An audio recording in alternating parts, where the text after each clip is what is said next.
방산이 뭐예요? 전쟁을 억제하기 위해서 국방비를 증가해서 탱크 사고 비행기 사고, 또는 전쟁을 수행하기 위해서 국방비를 증액해서 탱크 사고 비행기 사는 건데, 뭐 모든 나라가 방산 산업이 있다고 생각하시면 안 돼요. 과연 방산 산업이 성장 산업이나 했을 때 꼭 그렇진 않거든요. 그럼 방산 산업은 대단한 성장 산업은 아닌데, 거기에 하나가 딱 조미료가 얹어지면 대단한 성장 산업이 될 수 있습니다. 바로 가장 큰 악재는 굉장히 빠르게 오르는 거라고 봐요.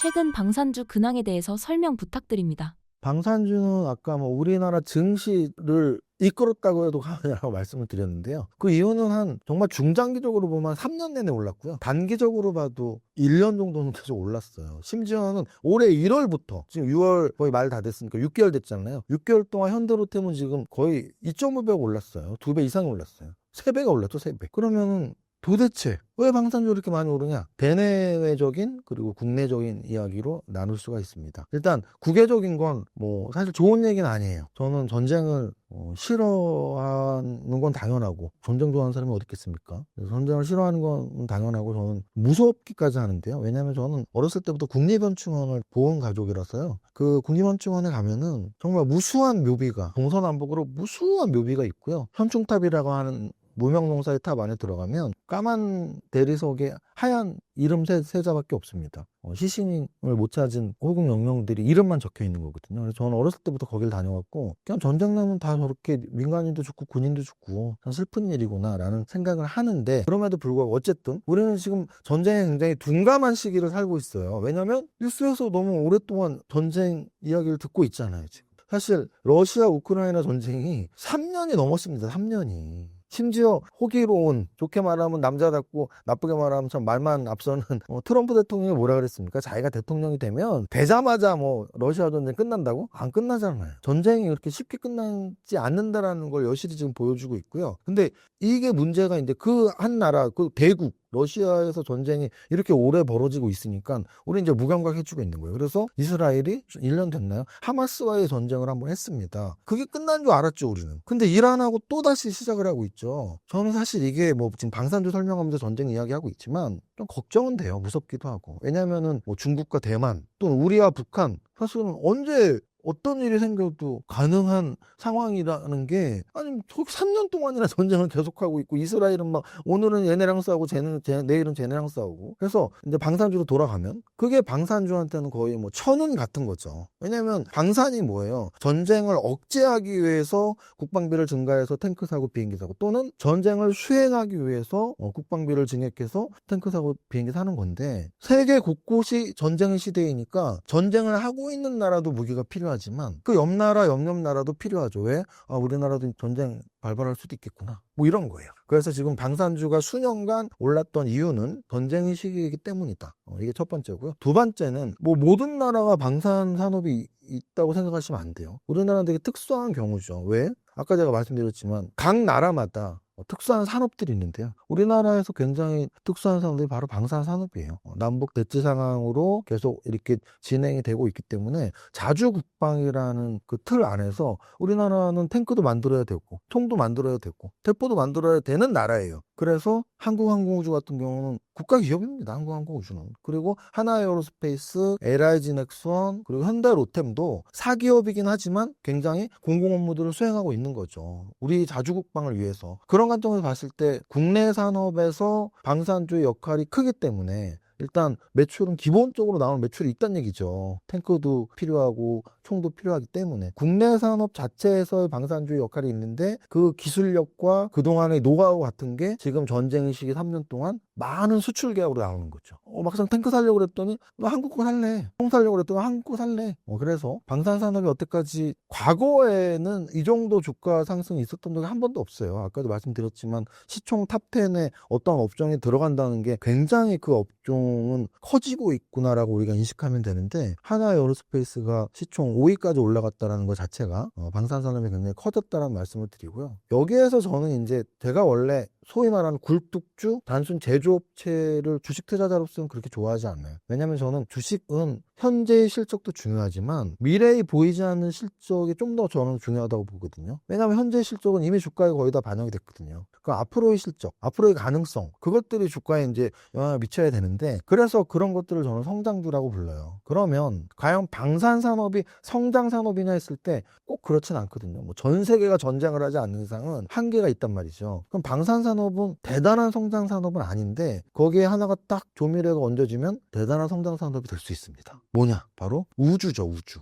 그래서 스페이스 X의 움직임, 미국의 우주항공 산업의 움직임들이 굉장히 중요하고요. 거기에 발맞춰서 우리나라도 우주항공청이라는 청이 생길 정도로 글로벌하게 지금 우주의 시대를 준비하고 있다. 근데 우리나라도 방산산업이 무기만 만드는 방산산업을 넘어서서 우주로 가는 방산산업, 우주항공산업으로까지 연결이 된다면 우리나라 중추산업이 될 수 있죠. 방산산업은 굉장히 주의 깊게 봐야 되는 산업이면서 지금까지 주가가 많이 올랐다. 그러면은 이제 주식 투자자 입장에서는 이렇게 10배, 20배 올랐는데 여기서 더 가냐 덜 가냐의 궁금증이 있을 거란 말이죠. 사실 그건 정답은 없습니다. 정답은 없는데 두 가지로 구분해서 말씀드리고 싶어요. 추세 매매자들은 사실은 방산이 현대로템 아직도 올라갔거든요. 아직도 신고가예요. 역사적 신고가. 그 얘기는 내려탈 필요는 없는 거예요. 추세 매매 입장에서는 갖고 있는 사람들 갖고 있고 사고 싶으면 사도 돼요. 왜? 계속 올라가니까. 그 언제 끝나냐면 사실은 오늘까지 역사적 신고가를 치고 있는데 얘는 지금부터 10%만 더 오르면 끝나. 또는 얘는 이틀 지나면 꼭지야. 이건 점장의 발언밖에 안 되는 거죠. 그럼 점장의 발언이 아닌 어떻게 하면 고점을 알 수 있냐? 결국은 고점이 지나가고서 알 수 있는 거예요. 그럼 고점이 지나가고 저 때가 고점이었구나 라는 걸 알 수 있는 징후들이 몇 가지가 있는데, 예를 들어 뭐 고점 대비만 한 30% 정도까지 조정받으면 저 전고점을 돌파 못하는 저 때가 고점이었어. 그럼 고점 대비 30% 하락하면 팔아야 되는 뭐 이런 기준을 만든다거나, 또는 이평선으로 21선 깨는 것까지 내가 참을 수 있는데 61선 깨면 나는 팔 거야. 뭐 이런 기준을 세우거나, 또는 실적 기준으로 세워도 돼요. 방산주 지금 실적 매년 어닝 서프라이즈거든요. 매 분기마다. 근데 만약에 한 번이라도 어닝 서프라이즈가 안 나오고 어닝 쇼크가 나왔다. 생각보다 실적이 이제 안 나와. 그러면 차트도 꺾여. 그러면서 고점 대비 20, 30% 빠졌어. 그때 저 때가 고점이었구나. 라고. 그러니까 미리 예단하고 너무 많이 올랐으니까 내일이 고점이야. 너무 많이 올랐으니까 지금보다 조금만 더 오르면 고점이야는 그냥 단순한 예측인 거고, 그 예측이 맞을 확률은 사실은 50%밖에 안 되거든요. 근데 오히려 지나고 나서 저 때가 고점이었구나라는 건 자기가 무수히 연습하고 차트 공부하고 재료 공부하면 맞출 확률이 굉장히 높아집니다. 최근 갑자기 오르고 있는 네이버, 카카오 주식은 왜 오르는 걸까요?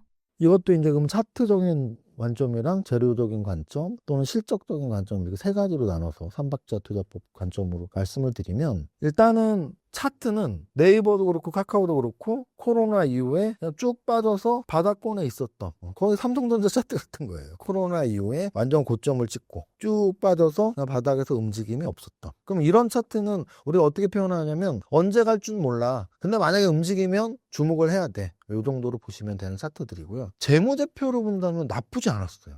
그동안 저는 네이버 카카오 왜 이렇게 못 오르지라는 의구심을 좀 갖고 있었는데, 그 이유가 네이버의 실적은 코로나 이후에 매출액이 준 적이 한 번도 없어요. 매출액이 계속 유지가 되고 좋은 이익도 계속 유지가 되고 퍼도 그렇게 고퍼가 아니었습니다. 그러면 도대체 네이버는 성장성이 있는 성장 기업인데 왜 고퍼 인정도 못 받고 이렇게 바닥권에 있지? 뭐 이런 의구심이 있는 재무제표. 근데 마지막으로 이제 재료 가치인데요. 재료 가치적으로도 좀 왜 못 오르지라는 생각을 가끔 하게 만들었던. 왜? 지금 무슨 시대예요? AI 시대잖아요. 그래서 미국에는 AI 관련 기업인 엔비디아, 구글 뭐 이런 종목들의 움직임이 계속 나왔단 말이죠. 근데 우리나라에서 그럼 AI 기업하면 사실 중소형주만 움직인 거예요. 조그만 회사들. AI 관련 중소형 기업들, 뭐 1,000억짜리, 2,000억짜리 이런 기업들만 1조 이상짜리에서 제대로 간 AI 기업이 없거든요. 우리나라는 AI가 없으니까 그렇지. 그래도 나름 다 했단 말이에요. 뭐 네이버 클로버도 하고 카카오도 뭐 있고 했었어요. 카카오 비서 이런 것들. 그러면 과연 지금의 폭발은 원래도 네이버 카카오가 AI랑 관련이 있었고 원래도 재무제표도 좋았고 원래 차트도 바닥을 다지면서 언제든지 갈 수 있는 차트를 만들어 놨었는데 왜 지금 폭발하냐? 아까 말씀드렸지만 정책 때문에, 정부 정책. 이게 이제 불을 붙이는 거죠. 이렇게 부채질하는 겁니다. 불이 났는데. 그래서 저는 정부의 그런 정책 발표 그리고 그게 주식시장에 영향을 미치는 것들 저는 좋다고 생각하는 사람이거든요. 왜냐하면 이게 당연한 거고요. 결국은 어느 산업이 잘 되냐 안 되냐는 첫 번째는 개혁적인 또는 미래지향적인 생각을 갖는 경영인들, 경영자들에 의해서 그 산업이 발전하고 그 기업이 발전하는 게 당연히 첫 번째고요. 사기업이니까. 사기업은 영리 추구가 당연한 거니까. 근데 이제 그 제반 여건이 어떠냐에서 사실 글로벌하게 테슬라가 움직이니까 우리나라 2차 전지 산업이 형성이 되는 거고 엔비디아가 움직이니까 우리나라 SK하이닉스를 비롯한 반도체 AI 소부장들이 있는 것처럼 글로벌한 제반 여건이 중요한데 거기에 꼭 글로벌한 제반 여건만 중요하냐 해서 국내 여건도 중요했던 거였죠. 근데 우리가 몰랐던 거였죠. 왜? 이제 알았잖아요. 지난 정부에서 AI에 대한 어떤 기대치를 높이는 정책이 없었기 때문에 우리나라 AI 관련주들이 못 움직였다면 이번 새 정부 출범에 거래일수로 12일밖에 안 됐는데 수목, 월화수목금, 월화수목금 12일밖에 안 됐는데 AI 관련주들이 계속 움직임이 나오고 심지어 네이버 카카오가 움직임이 나오는 것은 정부에서 야 우리 AI 산업 육성해야 돼. 추경에 예산 뭐 1조 넣어봐. 우리 앞으로 국내 AI 만들 거야. 또는 원화 베이스로 하는 스테이블 코인 만들 거야. 전자화폐 BCDC 만들 거야. 이런 정부 정책이 진짜 실행이 될지 안 될지, 법안에서 자초될지, 법이 되고 행정부에서 행정 실행이 될지 안 될지는 차후 문제이지만 그런 이야기가 나오는 것만으로도 시장은 반겨주고 있다는 얘기죠. 그리고 그 반겨주는 것 중에 그동안 그렇게 안 움직였던 네이버, 카카오가 주도가 돼서 움직이는 게 우리 시장에서는 굉장히 활력을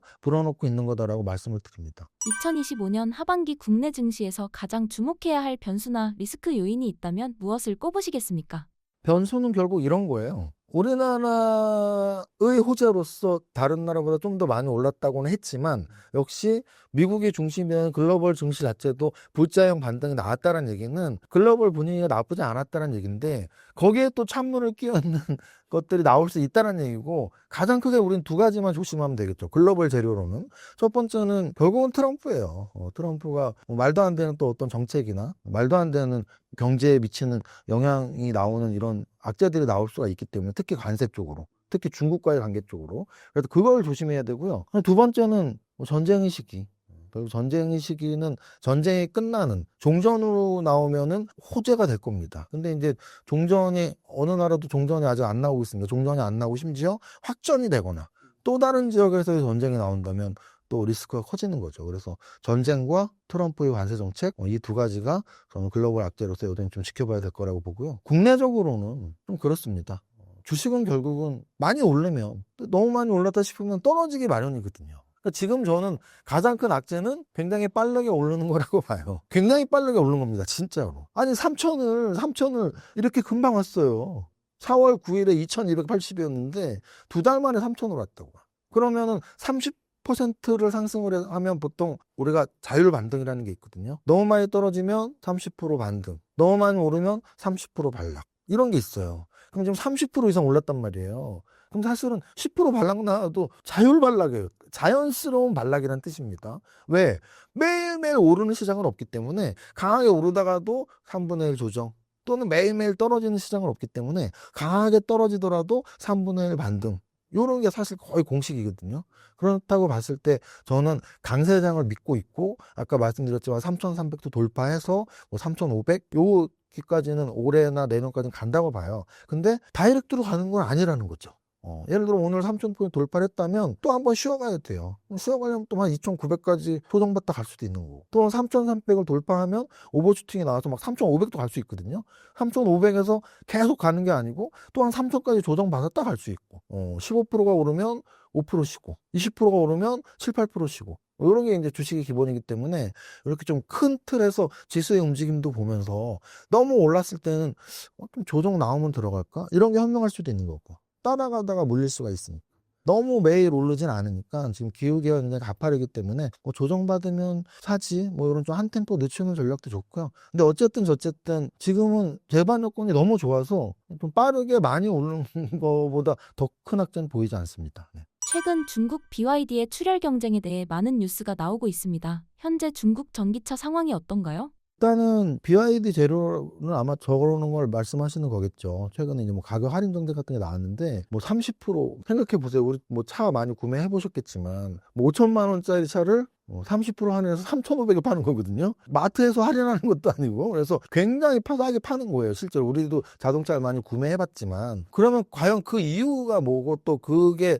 어떤 식으로 악재로 변화나 유지가 있냐 해서 사실 뭐 재형사 사태가 나온다 뭐 이런 얘기도 좀 있는데, 왜냐면 우리가 저런 거잖아요. 숨기는 자가 범인이다 뭐 이런 것처럼 싸게 파는 사람은 뭔가 불안하고 불리할 때 싸게 팔지 절대 싸게 팔지는 없거든요. 장사꾼들이. 심지어 요즘에 뭐 30% 할인이면 원가보다 더 싸다 막 이런 거 나올 정도로. 그래서 결국은 그러면 너무 안 팔리는 거 아니냐, 역으로. 너무 안 팔리는 거 아니냐, 재고가 너무 많은 거 아니냐. 근데 그거는 일견타당한 게 뭐냐면, 아까도 말씀드렸지만 우리나라 2차 전지도 마찬가지잖아요. 2차 전지 진짜 화랑일 때 에코프로 그룹들, 포스코 그룹들이 사방에 2차 전지 공장 막 세웠거든요. 양극재 공장 막 세웠단 말이에요. 왜? 물량 딸리니까. 그런데 지금은 그 공장들 쉬고 있단 말이죠. 왜? 물량 공급할 데 없으니까. 그럼 전기차도 마찬가지 관점으로 결국 2차 전지는 전기차의 부속품이니까 전기차도 과연 얼마나 잘 팔리냐의 문제에서, 아까 제가 이미 말씀드렸지만 우리나라 주변 분들을 보면 아시잖아요. 한 몇 년 전보다 조금 공기는 식었거든요. 근데 그게 우리나라뿐 아니라 미국도 유럽도 비슷한 거라는 거죠. 비슷한 거. 그리고 중국이나 동남아가 마지막까지 잘 팔렸었는데 요즘 좀 시들해진 거죠. 그러니까 이제 재고는 많이 남아있고, 그래서 좀 떨이를 하는 게 아니냐 뭐 이런 분석도 있고 해서 아마 중국 BYD 이야기는 그 정도고요. 그래서 뭐 우리가 BYD에 투자를 하지 않았다면 BYD가 떨이하는 거를 걱정할 필요는 없는데, 아까 말씀드렸던 2차 전지가 들어가는 전기차 완성차의 문제이기 때문에 하여간 지금 우리의 생각보다 전기차 산업의 발전 속도는 현저히 좀 떨어지고 있다라고 판단을 하는 재료인 것 같습니다. 전기차가 언제쯤 활성화될 것으로 보시나요? 일단은 뭐 미국에서도 IRA 법안이 있었고 우리나라에서도 전기차 보조금이 있었다라는 거는, 이게 우리가 뭔가를 구매를 촉진하기 위해서 보조금을 지급하고 또는 제조를 촉진하기 위해서 그 제조 공장에 보조금을 지급한다는 것 자체가 해야만 하는, 팔아야만 되고 만들어야만 하는이지, 이 경제학적으로 수요 공급의 법칙상 정말 잘 팔리고 하면 보조금을 줄 필요가 없어요. 그 얘기는 뭐냐면 필요성이라는 거죠. 전기차의 필요성. 왜 전기차 타야 되는데, 깨끗한 지구를 위해서는 휘발유보단 전기차가 좋은 거야. 결국 이 논리였단 말이죠. 그게 빠지는 순간 아무 의미가 없는 거예요. 근데 일단 미국 트럼프 행정부도 전기차 우선 정책을 쓰지 않으라는 게 아주 높죠. 왜? IRA법 자체가 신재생 에너지를 육성하고 그래서 2차 전지도 덤으로 같이 들어갔던 건데, 지금 뭐 원자력이 더 좋은 거지 웬 신재생, 가솔린이 더 좋은 거지 웬 신재생 이러고 있으니까. 그 유럽도 마찬가지로 조금씩 바뀌었다고 이미 말씀을 드렸고 해서 결국은 정부의 정책이 중요한데 해야만 하는 산업이라는 인식, 이게 조금씩 바뀐 게 좀 많이 아쉽고요. 그런데 그게 이제 빠져나간다면 결국은 이 자본주의의 상품 시장의 논리대로 필요해야지 사고 가격 대비 가성비가 좋아야 되는 거죠. 근데 그러려면 늘 전기차의 문제점으로 부각됐던, 야, 충전 너무 불편한 거 아니야? 뭐 여러 가지 문제점들, 뭐 전기차 뭐 화재를 하면 안 된다며. 되게 웃긴 얘기 있잖아요. 전기차는 지하에다 주차하면, 야, 지하에다 하면 안 된대, 지상에다 하면 안 된대, 어디다가 주차하라는 얘기야, 뭐 이런 이야기가 있을 정도로 전기차를 막 불신하는 시대인 거예요. 그래서 어찌 보면은 저는 그 두 가지, 해야만 하는, 팔아야만 하는, 사야만 하는 전기차의 시대에서 각 정부 정책들이 좀 한 발 빠지고 있는 거. 그럼 결국은 전기차를 우리가 사고 싶어야 하는데 충전의 문제나 여러 가지 문제들이 해결이 되게끔 전기차 생산 업체들이 뭐 생산을 해야 된다, 뭐 이렇게 보고 있습니다. 그래서 아직은 그 두 가지가 해소가 안 되잖아요. 왜냐하면 정부 정책은 한 발 빠지고 있는 건 확실하고, 또 우리의 마음에도 야, 난 진짜 가솔린보다 전기차 훨씬 좋아 라는 마음의 변화가 일어나는 어떤 제도적 개선뿐 아니라 그 제품의 개선, 뭐 충전 시스템이랄지 여러 가지들이 아직 안 바뀌었기 때문에 당장은 아니다. 근데 이제 저런 거예요. 네이버, 카카오가 말씀드렸지만 뭐 AI 시대고 그래도 재무제표도 좋고 한데 외환주의자석 팍 움직인 것처럼 네이버, 카카오는 4년 쉬었거든요. 지금 2020년, 2021년 삼성전자랑 똑같이 쉬었다고 보면 돼요. 그래서 삼성전자가 지금 제일 꽝인 회사인 거예요. 네이버, 카카오도 올라갔는데 삼성전자 아직 못 올라가는 거거든요. 근데 이제 그런 관점으로 본다면 2차 전지 업종도 이렇게 끝나진 않을 거라는 건 너무 명확하죠. 2013년 고점부터 지금 2년 됐거든요. 그럼 당장 바닥이야 라고 말할 수는 없지만 언젠간 바닥치고 올라간다는 말을 할 수는 있어요. 제가 보기엔 더 떨어질 것 같지는 않고요. 그러면 결국 네이버 카카오처럼 바닥 다 됐으니까 이제 뭐 올라가려다가 또 얻어맞고 좀 쉬다가 또 올라가려다 얻어맞고 쉬다가 이러면서 한번 어떤 불이 붙어야 되는데 그 불은 아무래도 정부 정책이 될 가능성이 높습니다. 왜냐면은 보세요. 새 정부 들어서 야, 우리 AI 육성하자. 엔터 산업 육성하자. 웹툰즈랑 엔터 산업들 다. 이렇게 이런 움직임이 나오고 있잖아요. 그러면 결국은 새 정부는 신재생 에너지 또는 환경 이런 쪽에 좀 더 지원을 하고 지지를 하는 정당이란 말이죠. 그런 관점에서는 가솔린보다는 전기차 일 확률이 있죠. 만약에 어떤 정부 법안으로 전기차 보조금 그러면 또 2차 전지 활성화가 일어날 수 있는 계기도 된다. 근데 그게 아까도 말씀드렸지만 불닭볶음면처럼 세계에서 팔려야지 우리나라만 팔리면 되는 게 아니니까 그건 일시적인 거고 결국은 세계 시장이 바뀌어야 된다고 생각합니다. 한국 2차 전지 업종 상황과 2차 전지 주식이 크게 떨어진 근본적인 이유는 무엇인가요? 뭐 이미 이제 다 설명드린 부분들이고요. 결국은 저런 것도 있어요. 테슬라 같은 경우는 사실은 우리나라 2차 전지보다 훨씬 높은 위치에 있고 잘 움직였거든요. 근데 이제 그게 아까 제가 말씀드렸던 엔비디아는 잘 가는데 우리나라 삼성전자는 못 갔어. 뭐 이런 거예요. 그래서 우리나라 2차 산업이 테슬라보다 또는 중국의 2차 전지 산업들보다 더 많이 떨어져 있는 건 확실하고요. 그러면은 결국은 업종의 순환매가 들어온다면 2차 전지 산업도 올라갈 확률은 있다고 봐요. 그 이유는 뭐냐면 결국은 지금 안 오르는 업종 찾기의 게임이 될 수도 있거든요. 왜냐면은 새 정부 들어서 안 올랐던 업종들이 이렇게 움직이는 것들이 나온단 말이에요. 예를 들어 건설주들. 건설주 한 2달, 3달 전부터 움직였거든요. 왜냐면 건설 경기 좋아진대. 정부 바뀌면 건설주도 막 올라갔어요. 화장품 관련주도 연초부터 올라갔어요. 미국에서 수출 잘 돼가고. 심지어 마지막까지 안 움직였던 메카오도 움직여졌어요. 금융주는 이미 올랐고. 그럼 업종을 하나하나 다 두드려 보면 정말 바닥에 있고 정말 안 움직인 업종은 2차 전지밖에 안 남거든요.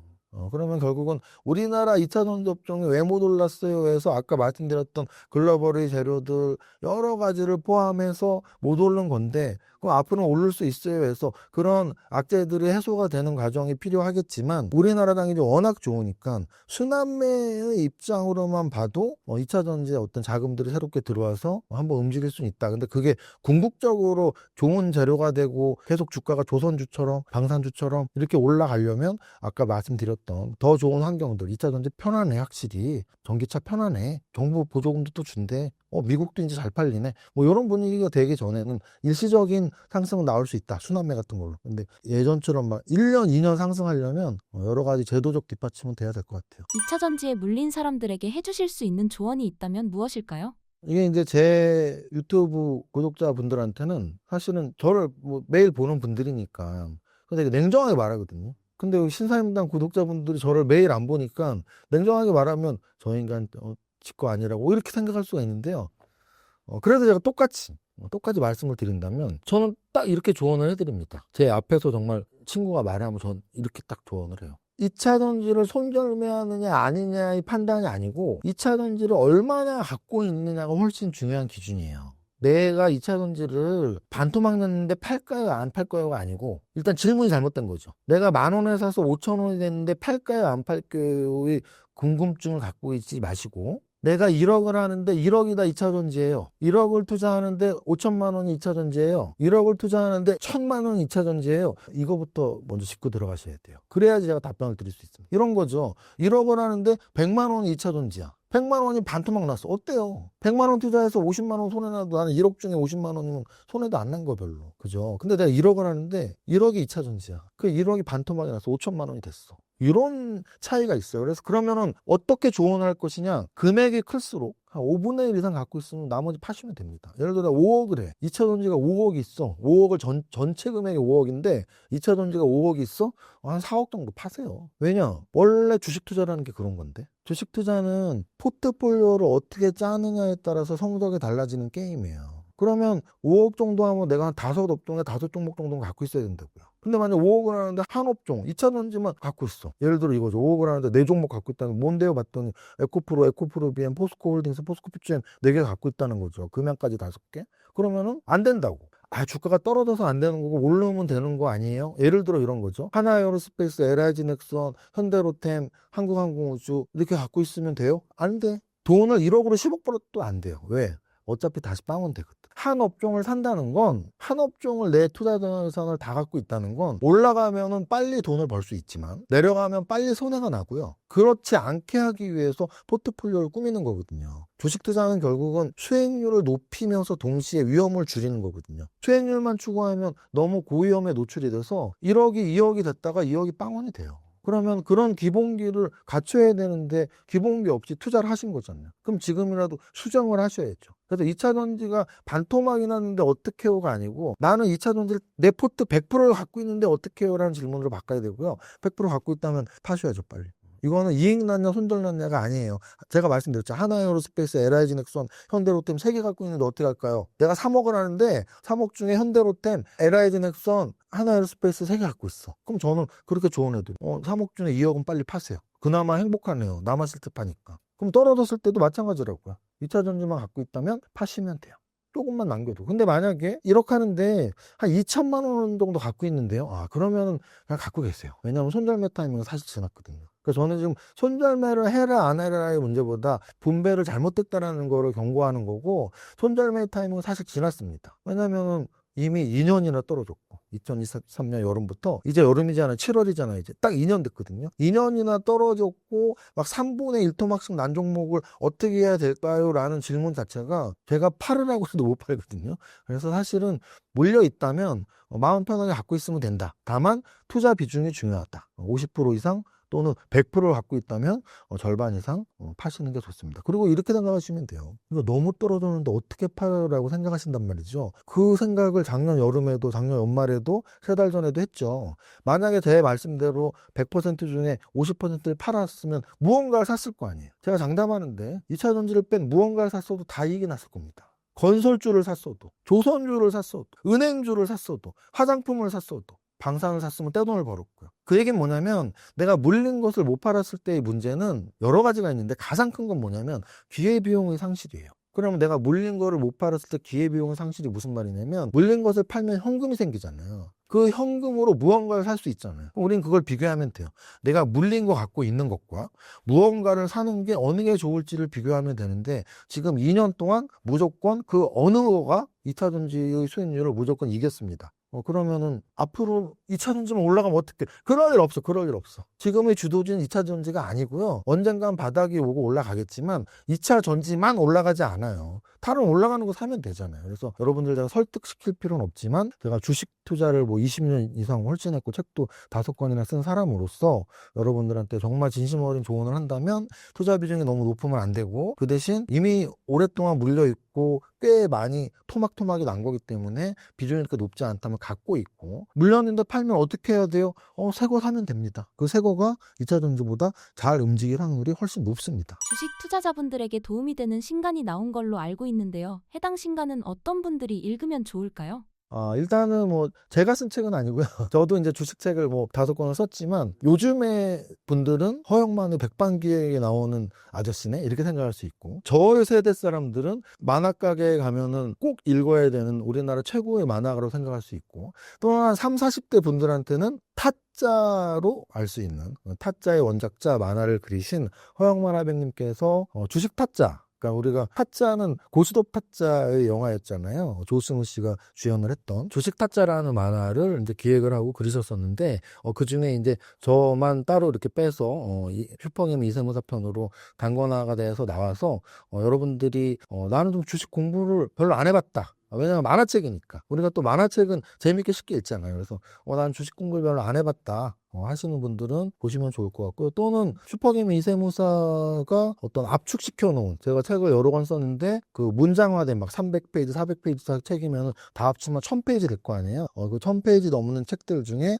엑기스만 뽑아서 이렇게 쉽게 정리한 책이다. 그래서 여러분들이 좀 기초도 알고 싶고 아직 공부를 많이 안 해보신 분들은 보실 수 있고, 또는 뭐 슈퍼게임이가 왜 됐는지, 저 인간은 어떻게 주식 투자를 했는지, 좀 약간 일대기는 아니지만 어떻게 주식 투자자로 성공했는지 스토리텔링을 좀 듣고 싶으시면 사서 보시면 좋을 것 같습니다. 마지막으로 신사임당 구독자분들께 한 말씀 부탁드립니다.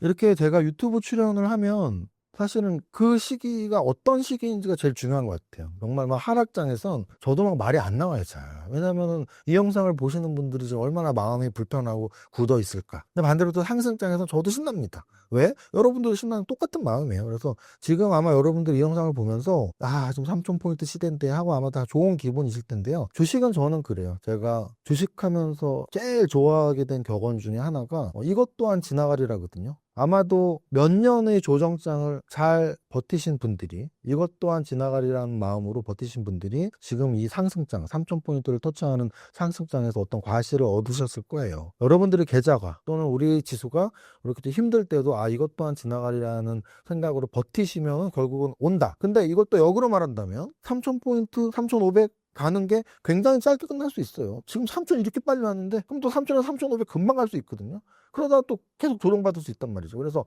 이렇게 올라가는 시기에도 이 상승장도 결국 지나갈 거야.